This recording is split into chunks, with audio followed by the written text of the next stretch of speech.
Olá, eu sou Thaís Dutra. Está no ar mais um episódio do Vox, o podcast do Ministério Público de Minas Gerais. No dia 28 de junho, o Ministério Público de Minas Gerais e a Secretaria de Estado de Justiça e Segurança Pública, por meio da Subsecretaria de Prevenção à Criminalidade, inauguraram no município de Curvelo, na região central do estado, a primeira UPC, Unidade de Prevenção à Criminalidade, com foco exclusivo no enfrentamento à violência contra a mulher. Financiado pelo FUNEMP, Fundo Especial do Ministério Público de Minas Gerais, o projeto contemplará também os municípios de Pouso Alegre e Barbacena.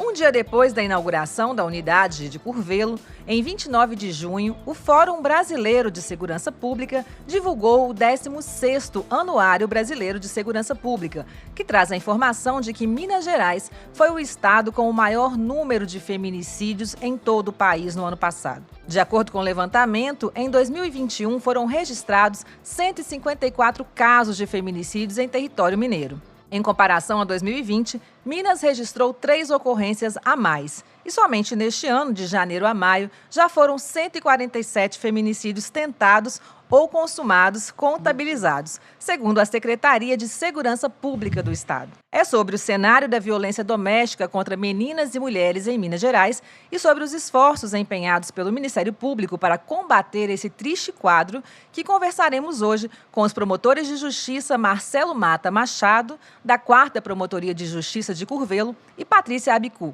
coordenadora do Centro de Apoio Operacional das Promotorias de Justiça de Combate à Violência contra a Mulher do Ministério Público de Minas Gerais. Olá, promotores, sejam bem-vindos ao Vox. Olá, muito obrigado pelo convite. É uma satisfação estar aqui. Olá, Thaís. Olá, Marcelo. Olá, ouvintes. Eu agradeço a oportunidade de estar aqui. Em Minas Gerais, o dia 23 de agosto passou a ser o Dia Estadual de Combate ao Feminicídio. A data foi instituída pela Lei 23.144 de 2018. Patrícia, é possível identificar os motivos da triste liderança de Minas Gerais nos casos de feminicídio no país em 2021? E o crescente número de assassinato de mulheres no estado, especialmente por companheiros e ex-companheiros. Poderia comentar um pouco desses dados para a gente? O número de feminicídios em Minas Gerais no ano de 2021, 154 casos, é grande, inaceitável e impõe a todos nós a adoção de medidas que possam contribuir para que tal número diminua nos próximos anos. Mas isso não significa que Minas Gerais seja o estado mais violento do Brasil para as mulheres. Os números absolutos de casos não são boa medida para comparar estados com dimensões tão diferentes como o estado brasileiro, pois não leva em conta o tamanho da população. Se observado o número de mulheres do estado de Minas Gerais, nós ficamos na posição 19ª no ranking dos estados da Federação Brasileira no número de mulheres mortas. É claro que todas as vidas importam e que sempre é importante a adoção de providências para evitar o feminicídio. Sobre os desafios que temos para identificar os motivos de tantas mortes, as respostas não são simples. Primeiro, a gente precisa pensar que Minas Gerais é um estado com forte influência religiosa. Nós temos a tradicional família mineira, em que, muitas vezes, a naturalização da violência decorre dos papéis que se atribuem a homens e mulheres na nossa sociedade. Aos homens, um papel de liderança, às mulheres, um papel de subalternidade. E isso naturaliza a violência. Nós não temos nenhuma dúvida de que homens e mulheres são diferentes, mas as diferenças não devem traduzir desigualdade. Patrícia, a interiorização da política de atendimento às mulheres em situação de violência doméstica e também aos agressores é um desafio do Estado? Como o Ministério Público tem atuado para que isso aconteça? É um enorme desafio. desafio. Minas Gerais tem dimensões territoriais de um país. 853 municípios, divididos em 298 comarcas, em que os serviços especializados não são uma realidade. A Lei Maria da Penha estabelece uma série de garantias, a garantia de serem atendidas em serviços qualificados. Então, daí a necessidade de termos serviços qualificados para o atendimento, e isso não acontece. Por isso, é tão importante pensar em como promover políticas públicas específicas, fomentar um olhar voltado ao interior do Estado de Minas Gerais. O Ministério Público tem, através do Centro de Apoio, acompanhado as políticas públicas do Estado e se unido a promotoras e promotores de justiça no sentido de fomentar essas políticas e de garantir, mesmo que não existam os serviços especializados, um atendimento acolhedor e respeitoso para as mulheres em situação de violência. Promotora, por que os primeiros municípios escolhidos pelo projeto foram Curvelo, Barbacena e Pouso Alegre? Quais foram os critérios utilizados para essa escolha? Os desafios são muitos, mas os critérios que nós utilizamos foi a inexistência de serviços especializados, os índices de violência. Então, esses municípios constam no ranking de feminicídio entre os 8 mais violentos do Estado de Minas Gerais, segundo o diagnóstico da Secretaria de Justiça e Segurança Pública. E, além disso, se pensou em municípios com população entre 80 e mais de 100 mil habitantes. O importante desse projeto é que ele é um indutor de política pública. No Estado de Minas Gerais, a Subsecretaria de Prevenção à Criminalidade já desenvolve ações a partir da política estadual de prevenção à criminalidade. Essa nova unidade se amolda à legislação estadual e a ideia é que, num primeiro momento, o Fundo Especial do Ministério Público pague as despesas por 2 anos, mas, em seguida, essas unidades se encaixem nos serviços já existentes no Estado. Agora, eu gostaria que o promotor Marcelo explicasse para a gente como funciona a unidade de prevenção à criminalidade. Quais são os eixos de atuação? A unidade de prevenção à criminalidade, recém-inaugurada na comarca de Curvelo, funciona como um equipamento público que foi adaptado nas suas características para receber mulheres vítimas de violência e também homens agressores. Então, os eixos de trabalho principais estão voltados ao atendimento e acolhimento da mulher e da menina vítima de violência, onde ela vai ser recebida por uma equipe multidisciplinar capacitada para atendê-la em diversas áreas, uma equipe multidisciplinar. Então, nós temos lá profissionais da assistência social, profissionais do direito e profissionais da saúde para fazer o melhor atendimento e acolhimento dessa mulher vítima de violência, para que ela se sinta segura, para que ela tenha um ambiente onde ela possa ter liberdade para dizer o que está acontecendo na sua vida, para poder expressar as dificuldades que vem passando com a violência doméstica, para ter acesso a outros serviços públicos, por exemplo, creches, um serviço de auxílio assistencial que eventualmente o município possua, como uma bolsa aluguel. E trabalha também com uma temática que é fundamental, que é a responsabilização dos agressores. Num primeiro momento, os agressores são encaminhados via medida protetiva pela Justiça, dentro das medidas protetivas expressas de grupos reflexivos. E lá, dentro dessa política de responsabilização, ele também vai receber um atendimento, ele vai passar por avaliações, ele vai passar por discussões a respeito do tema e, então, é uma importante ferramenta no combate e no enfrentamento da violência doméstica, trabalhar especificamente com esses homens agressores.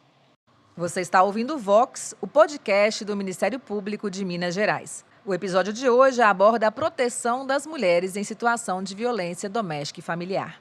A medida protetiva de urgência é um mecanismo legal que visa proteger a integridade ou a vida de uma menina, adolescente ou mulher em situação de risco. Ela tem caráter emergencial e deve ser solicitada em caso de violência doméstica e familiar. A mulher em situação de violência pode pedir ao Ministério Público a aplicação de medida protetiva. Após determinada pela Justiça, essa medida deve ser cumprida. Em caso de descumprimento, fica caracterizado o crime de desobediência, podendo ocorrer a prisão preventiva do infrator. As principais medidas protetivas de urgência são afastamento do lar, proibição de se aproximar da vítima e de familiares, proibição de manter contato com a vítima por qualquer meio de comunicação, proibição de frequentar determinados lugares, restrição ou suspensão de visitas aos dependentes menores de idade e prestação de alimentos provisórios, aqueles fixados antes da sentença na ação de alimentos. Ministério Público de Minas Gerais, em todo lugar,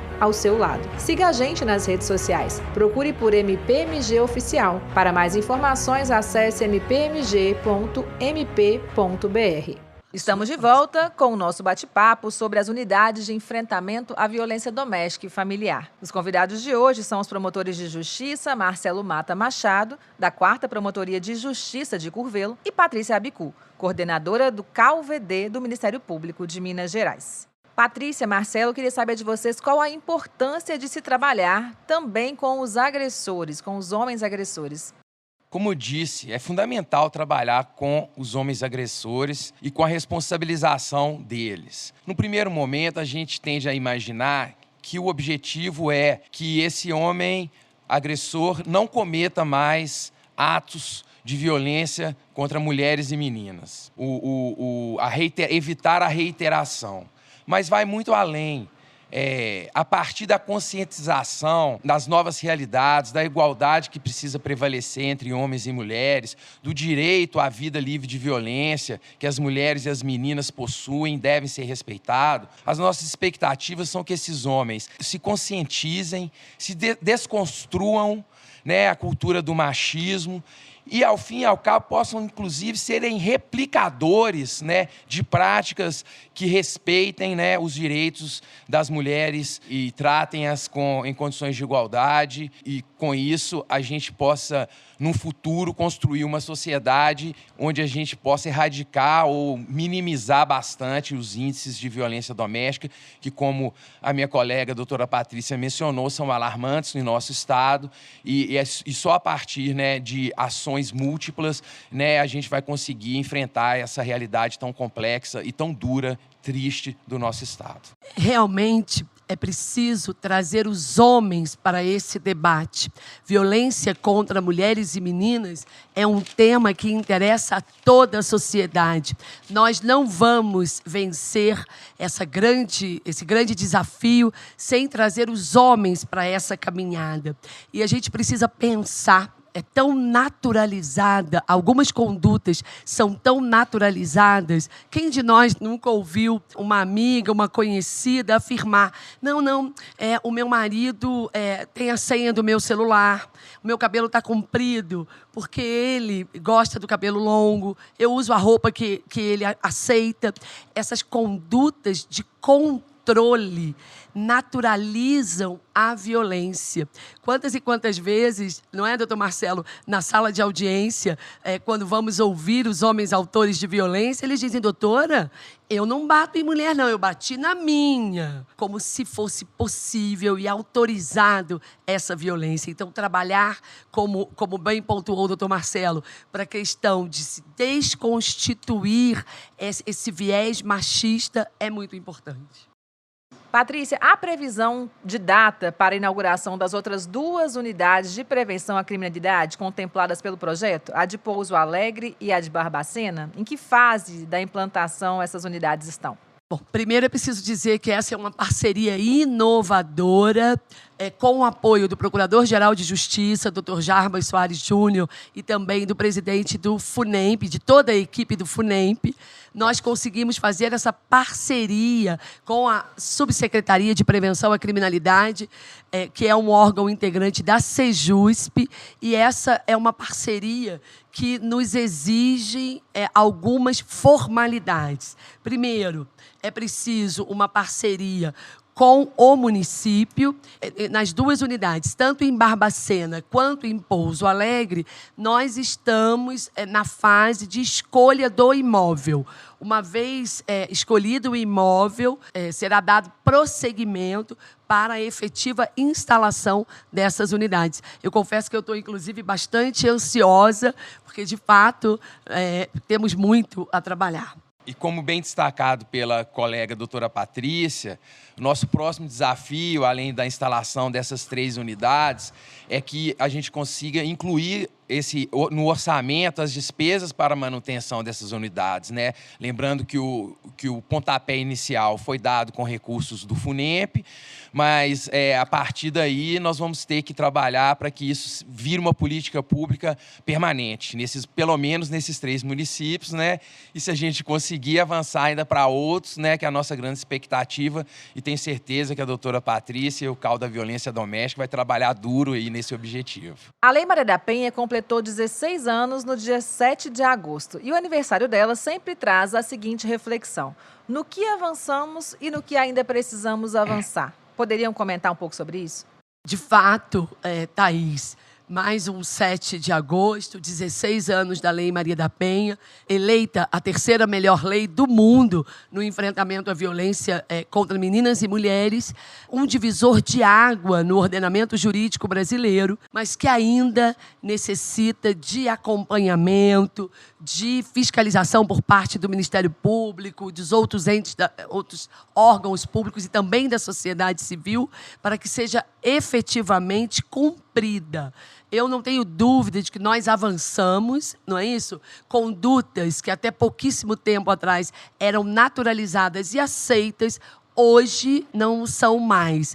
Mas ainda precisamos seguir firme nesse trabalho de conscientização de toda a sociedade para a questão da violência contra meninas e mulheres, a melhoria dos eixos de atendimento às mulheres em situação de violência, a questão da garantia de um atendimento não revitimizador e, claro, como a gente já falou, também a questão de trabalhar os homens autores de violência. Campanhas educativas e informativas também são sempre muito importantes. Acredito que é importante também uma melhor capacitação da rede de assistência, né? A gente percebe que ainda há muito pouca capacitação para o atendimento que tem que ser diferenciado dessa mulher e dessa menina vítima de violência. Nós precisamos avançar também em certos aspectos na legislação, embora há avanços significativos, mas alguns crimes que são os mais comuns, que são cometidos contra as meninas e as mulheres, como ameaça, como vias de fato, eles eram penas muito pequenas e, eventualmente, a gente poderia também trabalhar sobre esses aspectos para tentar inibir algumas dessas condutas. Prioridade na justiça e na tramitação dos processos, embora haja previsão na Lei Maria da Penha, há de ser dado mais atenção a isso, né? Recentemente mesmo, assim, lá em Curvelo, por exemplo, ficou um período sem juiz e vários processos acabaram prescrevendo, o que é uma tristeza para a gente ver essa realidade. Então, são vários eixos que a gente precisa trabalhar. O problema é complexo, não traz soluções fáceis, mas é dedicação, trabalho, trabalhar com a sociedade, trabalhar com os órgãos públicos, trabalhar com o sistema de justiça, campanhas educacionais, conscientização, e implementar efetivamente a Lei Maria da Penha. Eu acho que nós vamos dar um passo importante aí na erradicação dessa violência contra a mulher. A Lei Maria da Penha categoriza os tipos de violência sofridos pelas mulheres em âmbito doméstico e familiar, definindo-a como física, psicológica, moral, patrimonial e sexual.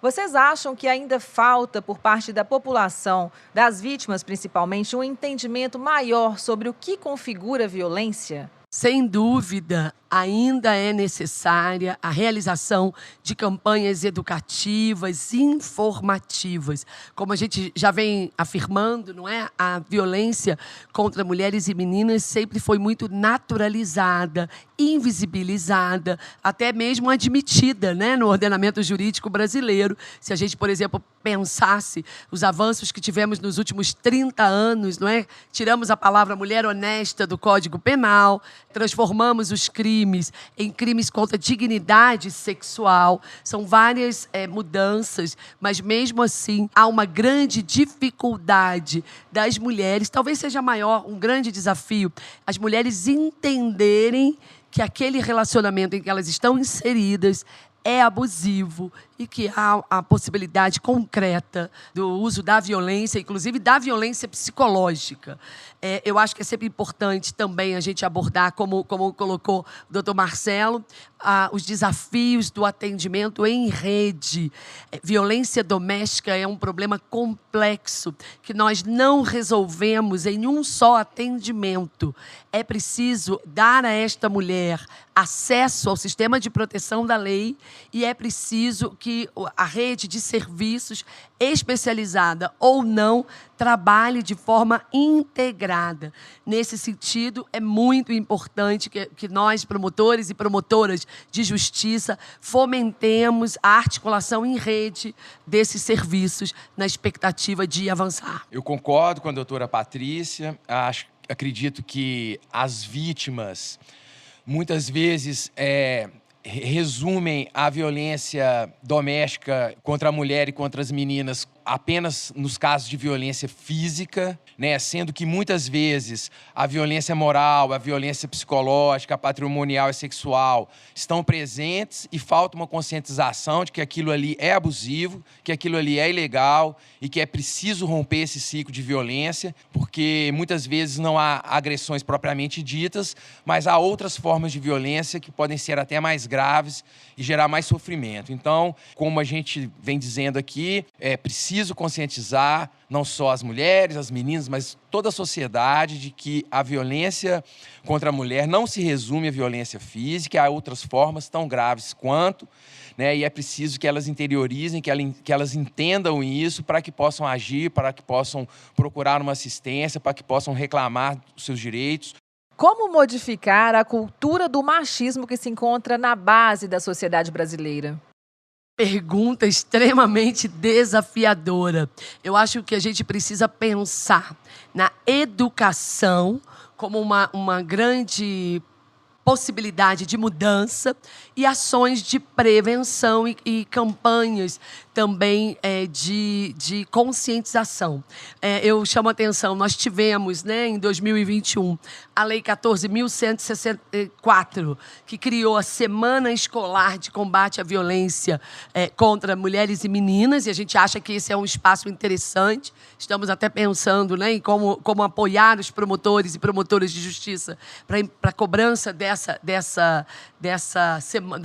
realmente da realização dessa campanha. Precisamos pensar, não só desde o ensino fundamental, passando por todos os outros, não é? Ao longo de toda a trajetória de meninas e meninos, levarem em conta que as desigualdades de gênero traduzem violência. É muito importante o eixo da educação. Penso também, acho, sabe, Marcelo, muito desafiador a questão da EJA, da educação de jovens adultos. A gente precisa trabalhar com esse público também, porque, de fato, são espaços em que, naturalmente, a dificuldade de alfabetização, o não acesso à educação ao tempo oportuno, acaba gerando desconhecimento dos direitos e naturalizando as violações. É muito importante trazer os homens para esta causa. A campanha O Valente Não É Violento e a recente campanha É Problema Meu, em que homens, publicamente, inclusive artistas, pessoas influentes na sociedade, afirmam que não podem aceitar a violência sofrida por mulheres e meninas, também ajudam muito na desconstrução da cultura do machismo. Educação, sem dúvida, é um eixo fundamental, né, para a gente trabalhar essa temática, sejam com crianças, com jovens, com adultos. campanhas informativas, e aí utilizando aí de todos os recursos de mídias sociais, essas ferramentas modernas de comunicação, trazendo pessoas que são influentes na sociedade, discutindo nos ambientes dos mais diversos, nos espaços públicos, né? Porque realmente é um desafio muito grande, é de passo em passo, mas a desconstrução aí dessa cultura machista, dessa sociedade ainda com resquícios patriarcais, é um desafio grande, mas a gente tem que arregaçar a manga e trabalhar. Então, esses são alguns dos instrumentos que a gente tem. Trabalhar também no sistema de justiça, para que acabe também aquela sensação de impunidade, que é sempre um inibidor, né? Das mulheres relatarem os casos de violência, das mulheres procurarem o serviço de assistência. Então, a gente tem esses desafios, mas, sem dúvida, a educação, campanhas informativas, esclarecedoras, não banalizar, né, acabar com esses estereótipos sexistas, parte daí, parte da sociedade, parte do poder público, parte de todos nós. É um compromisso desafiador, mas a gente acredita, né, com a esperança que eu tenho, que a doutora Patrícia tem, que a gente vai melhorar esses números e vai conseguir enfrentar e erradicar e diminuir bastante aí a violência doméstica contra a mulher e contra as meninas. Lembrei também, doutor Marcelo, a campanha Todas e Todos contra a Importunação Sexual nos Estádios, que é uma campanha iniciada aqui em Belo Horizonte pela Minas Arena e que nós do Ministério Público estamos interiorizando com o apoio dos parceiros. E é muito interessante analisar o futebol. O Fórum Brasileiro de Segurança Pública, com o apoio do Instituto Avon, lançou uma pesquisa sobre a influência do futebol na violência doméstica. E, segundo essa pesquisa, está dito que nos dias de jogo, nos dias de futebol, em que acontece o jogo, há um aumento de violência doméstica contra meninas e mulheres. E isso é um fator que a gente deve levar em conta, que traduz a questão do machismo, né? E nesses levantamentos e nessas pesquisas também se reconhece que o lugar da mulher é o lugar que ela quiser, inclusive nos campos de futebol, nos estádios. E isso também é algo que combate o machismo. Numa dessas reuniões, não é, dessa temática da campanha, um dos organizadores de estádio de futebol falou para mim: olha, doutora, há 20 anos atrás não existia porta no banheiro dos homens e não existia banheiro para as mulheres. Quer dizer, a naturalização de que o estádio de futebol é um espaço somente para homens. E hoje a gente está vendo essa mudança, que, claro, é muito importante. Como denunciar a violência doméstica praticada contra meninas e mulheres? É importante destacar que o feminicídio é um crime evitável. A morte violenta de mulheres por seus parceiros ou ex-parceiros acontece dentro de casa, em sua maioria, e é evitável. Os estudos e levantamentos dizem que quando uma mulher aciona o sistema de proteção, quando ela lavra um boletim de ocorrência e pede medida protetiva, ela tem muito mais chances de ser salva e de interromper o ciclo da violência. O dever de combater o feminicídio é de toda a sociedade. Então, se nós conhecemos uma pessoa que está sofrendo violência, todos nós podemos colaborar. Se a violência está acontecendo neste momento, é preciso acionar a polícia militar ligando para o telefone 190. Se o objetivo da mulher é pedir proteção, é requerer a medida protetiva de urgência, ela pode comparecer na delegacia de mulheres, se na cidade dela tiver delegacia de mulheres, senão ela pode comparecer em qualquer unidade da Polícia Civil. Se ela tiver acesso à internet, ela pode narrar o fato que sofreu e pedir medida protetiva através do boletim de ocorrência virtual da Polícia Civil de Minas Gerais. Além disso, é possível fazer o registro da denúncia no 180, que é o Disque Denúncia, e também é muito importante que a gente aproveite oportunidades como essa para dizer que nem sempre a mulher está preparada para fazer o registro policial da violência que ela sofre. Se a mulher não quer fazer o registro policial, isso não pode significar ausência de tratamento, a ausência de acompanhamento e de apoio. Então, é preciso que a gente encaminhe essa mulher para os órgãos de assistência social existentes na nossa realidade. Nós contamos em alguns municípios com centros de referência e também com CREAS ou CRAS. É possível que essa mulher procure esses órgãos e peça apoio, até para entender a violência que sofre e pedir ajuda e acompanhamento. Um ponto que é sempre muito importante destacar é aquele que as mulheres, né, nós, todos, se conhecemos alguém que está inserido num contexto de violência e não se dá conta disso, a melhor ajuda é o ombro amigo, é o espaço para ouvir, para acolher sem julgamento.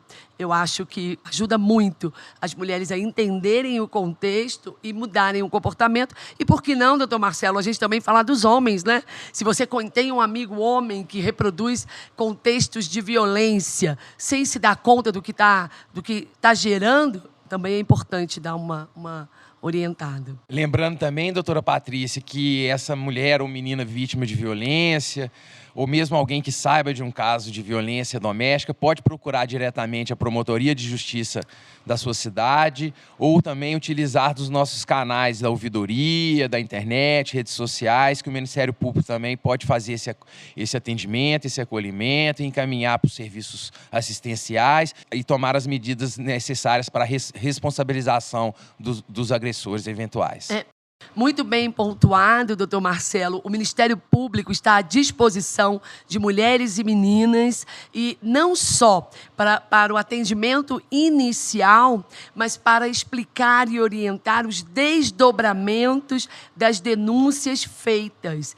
Todos os procedimentos relacionados à Lei Maria da Penha passam pelo Ministério Público do Estado de Minas Gerais, seja o requerimento de medida, seja o inquérito policial, que posteriormente vira uma ação penal. É direito de mulheres e meninas acessarem o promotor ou promotora de justiça da sua cidade, pedirem esclarecimentos dos processos que tenham iniciado, pedirem proteção e narrarem detalhes da violência que sofreu.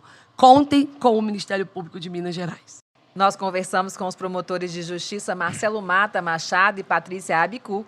Muito obrigada pela participação de vocês no Vox, o podcast do Ministério Público de Minas Gerais. Nós que agradecemos, Thaís, essa oportunidade. Como foi dito ao longo, não é, desse nosso bate-papo, nós temos muitos desafios no enfrentamento à violência doméstica e familiar contra mulheres e meninas, mas nós, do Ministério Público, estamos à inteira disposição da sociedade e acreditamos que é possível modificar essa cultura e efetivamente garantir a mulheres e meninas o direito a uma vida livre de violência. Eu reitero as palavras da doutora Patrícia e agradeço ao convite. Me coloco também aí à disposição, não só da sociedade, das mulheres, das instituições, para poder trabalhar junto aí na temática do enfrentamento à violência doméstica contra meninas e mulheres. Muito obrigado. Obrigada e até o próximo Vox.